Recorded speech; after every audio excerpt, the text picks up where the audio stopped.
All right, hey guys. We're doing 11.5 right now. 11.5 is all about basically volume of prisms. Volume is just a measure of how much space is within something. One thing that we want to write about volume is that it's cubic. That just means it's got 3 dimensions. So if we were in feet, you would take feet times feet times feet, and that's where we get feet cubed. So that's what volume is. Volume is like, if we were to look at the cover of a pool, like the solar cover, that would be maybe the area of the pool. So the solar cover is just length times width. The top section of water, that would be the area of a pool. But if I were looking at the volume of a pool, I would take that area and times it by height. So I would also be looking at all of the water that's inside of a pool. So I don't know if that makes sense. Volume is the stuff within it. So it's all the water that's in the pool. Cavalieri's principle is a little bit higher end, and it basically just tells us that two objects that look a little bit different can have the same volume.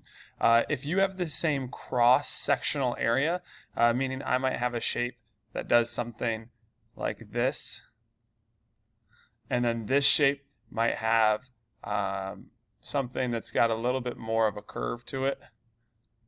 These two shapes could have the same area if all throughout this cross-sectional area was the same. So if this cross-sectional area stayed the same, then it could have the same overall volume to it. We're not going to really mess with this too much, but just a heads up, that's Cavalieri's principle. You can Google that one and find the official definition to it. Density is mass over volume.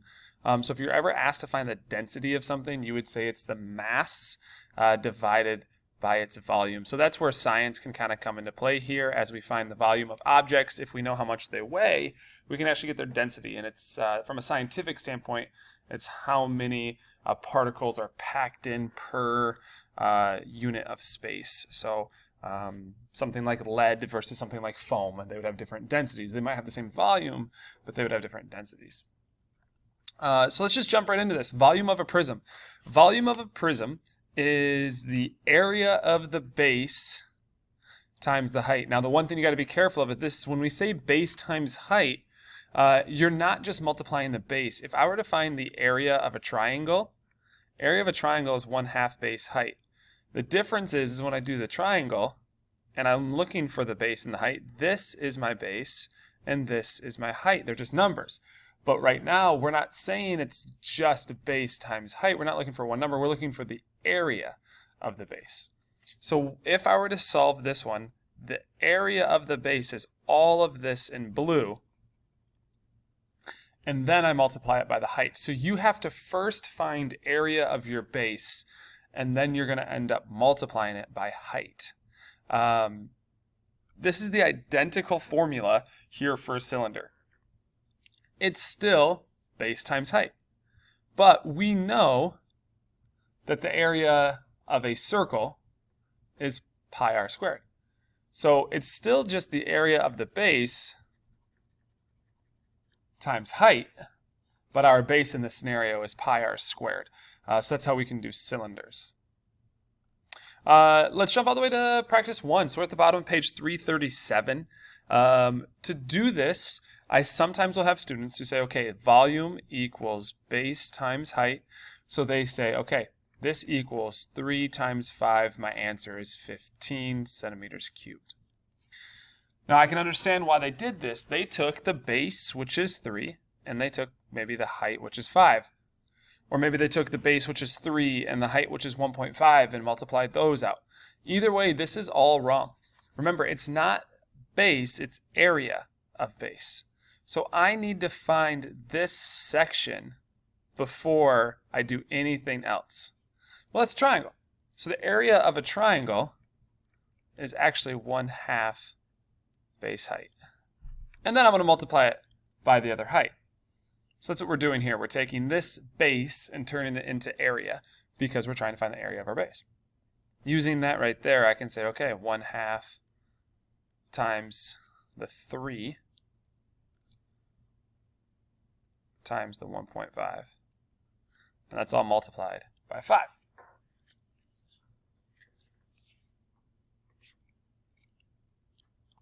All right, hey, sorry about that, guys. I don't know if that pause kind of came in and out a little bit goofy. Had someone come in and ask me a question, so I had to pause the video. So where we were at is basically taking area of the base times the height.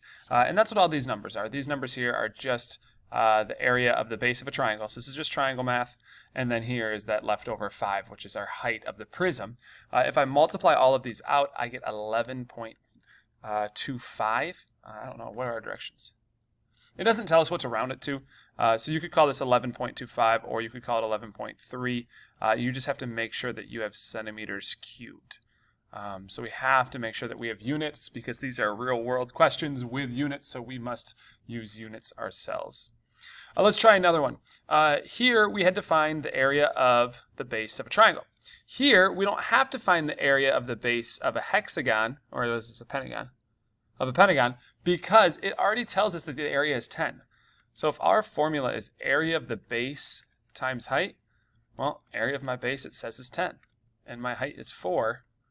So pretty quickly we can say our volume is 40 inches cubed. Not too bad. Let's go to another one. Now we have cylinders. Cylinders, same idea. Volume equals base height. Area of my base for a circle is pi r squared. Area of the base of a circle is pi r squared. So you just start plugging stuff in. You know that your radius is 2.5. And you know your height is 7. Remind yourself where the pi button is on your calculator. You can type this in. And I end up getting 137. And we can call that 0.4. Once again, I must be careful with inches cubed. You will get points off if you guys are not using units, so be cautious on that. This question is no different. Now you look at 3, you look at 4, and one of them is straight up and down and one of them is slanted. If they were to give you this height, which I don't know that they will, you can't use it. You can't use slant height. You have to always have a perpendicular, vertical, straight up and down height, but they give us that. So we don't have to worry about the fact that this is a slanted shape. It's still the exact same thing. Volume is base times height. And area of our base is pi r squared in this scenario. So the number one thing you must do is figure out what is the shape of my base and what is the formula for that area. Pi r squared for circles, so pi times 2 squared times our height.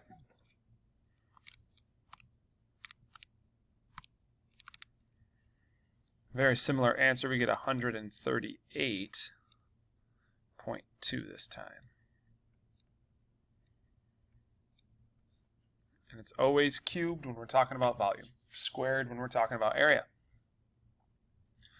Now questions 1, 2, 3, and 4 are just nice, I would call them level 1 questions, nothing too crazy.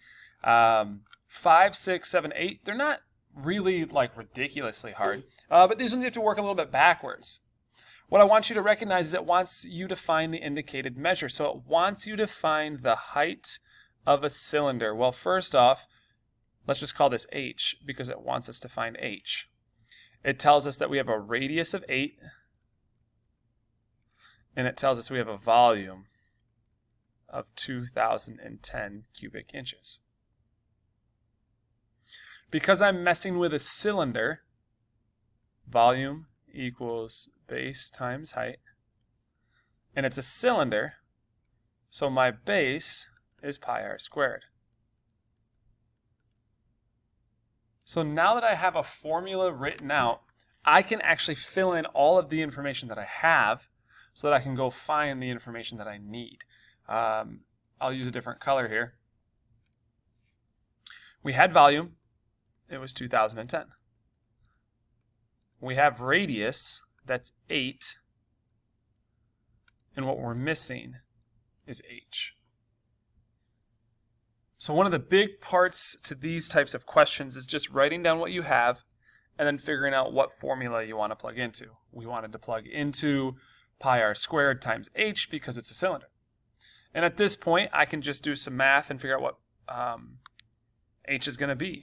We want to get rid of the pi r squared. So I can actually just divide by pi r squared. I can divide by pi 8 squared on the other side. And I end up finding out that my height is like 10.0. Now, this is not inches cubed because it's a height. Height is just a regular unit. It's not squared, it's not cubed, it's just inches. And I call it 10.0 because we got something like 9.996 and it just rounds up to 10. Let's try another one. This one's actually going to be a little bit simpler. Even though it sounds confusing, it says the area of the base of a pentagonal prism. Like, what the heck is a pentagonal prism? Well, to be honest, a pentagonal prism is just what this one was. It's a pentagon, and it has a height to it, so we call it a prism.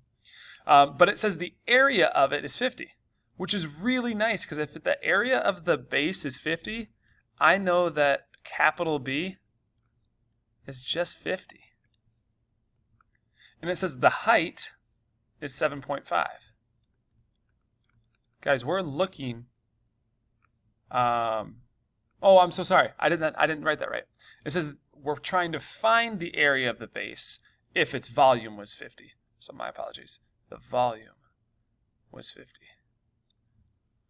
Volume was 50. Height was 7.5.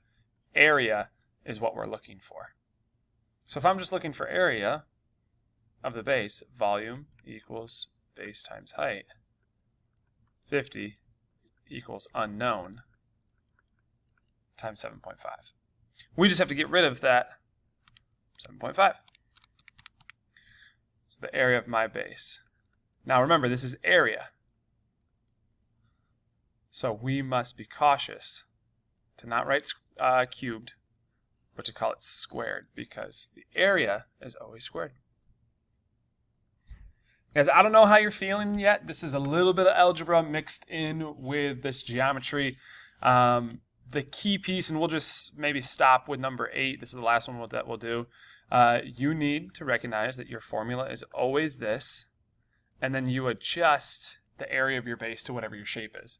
In this scenario, because we have a circle as our base, volume equals pi r squared times height, because it's a circle. And I'm actually going to change this r to p, solely because that's what this picture says. It says that it's a p. Volume, it tells us 75.36. We don't know what pi is. We don't know what p is. And it does tell us that our height was 6. So we just have to do a little bit of algebra and start swinging some numbers around. Let's divide by 6 to get rid of it. We don't want this here anymore, so we're going to divide by 6. I get 12.56. We want to get p by itself, so we want to get rid of that pi. We don't want that on the right side, so we now divide by pi, because I don't want pi on this side either. We end up with 3.997. Now, I don't want to round yet. Some of us are used to rounding at this point, and we don't want to do that. We don't want to call this 4, even though it's really, really close to it. We don't want to round before we get to an answer. We just want to round our answer. So I'm going to go ahead and square root, because we have to undo this square. So I square rooted, and I end up with 1.999. 1.999 leads us to just saying 2. So yeah, we would just take that 3.9979, turn it into square root it, and we just get 2. Biggest thing on all of this today, volume equals base height. Figure out what your area is, what shape this is. If it's a triangle, 1/2 base height. If it's a circle, pi r squared. If it's a rectangle, it's another base times height. So just figure out what the area of your base is, and then you can go find volume, base, or height, whatever the question is asking for. All right, guys, head off to your worksheet and try out 11.5.